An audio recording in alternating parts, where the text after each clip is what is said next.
বাবার টাকা নেই তো তাই বুঝতে পেরেছি এই বাস্তবতা কতটা কঠিন, এই বাস্তব সমাজের কষ্টটা আসলে কি। যদি বাবার টাকা থাকতো তাহলে হয়তো এই বাস্তব সমাজে চলতে গেলে কতটা পরিশ্রমী করতে হয় বা কতটা সফল হওয়া নিজেকে দরকার সেটা বুঝতেই পারতাম না। এই বাস্তবতা কি বা টাকার অভাবটা কি, কষ্টটা কি, এটা বাবার টাকা নেই বলে আজ বুঝতে পেরেছি।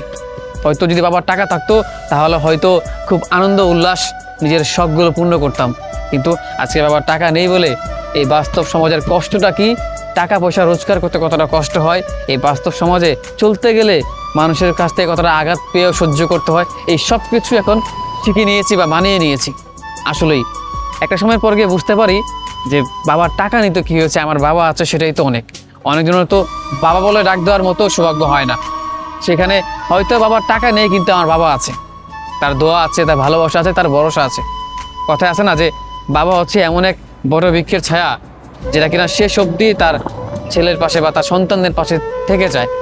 একটা কথা এমন ছিল যে পৃথিবীতে শুধু একমাত্র আপনার বাবাই চায় তার চাইতেও আপনি উঁচু লেভেলে যান কিংবা তার চাইতেও বড় হন, জীবনে কিছু করেন।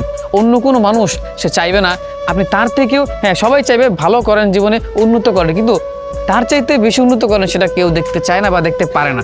সবাই হিংসা করে বা বিদ্বেষ করে। শুধুমাত্র আপনার বাবাই চাইবে যে আমার ছেলে আমার চাইতে বড় হোক, জীবনে কিছু করুক। কিন্তু অন্য কোনো মানুষ, সবাই আপনার ভালো চাইবে কিন্তু তার চাইতেও বেশি ভালো, এটা মানুষ সহ্য করে না, মানুষ মেনে নিতে পারে না।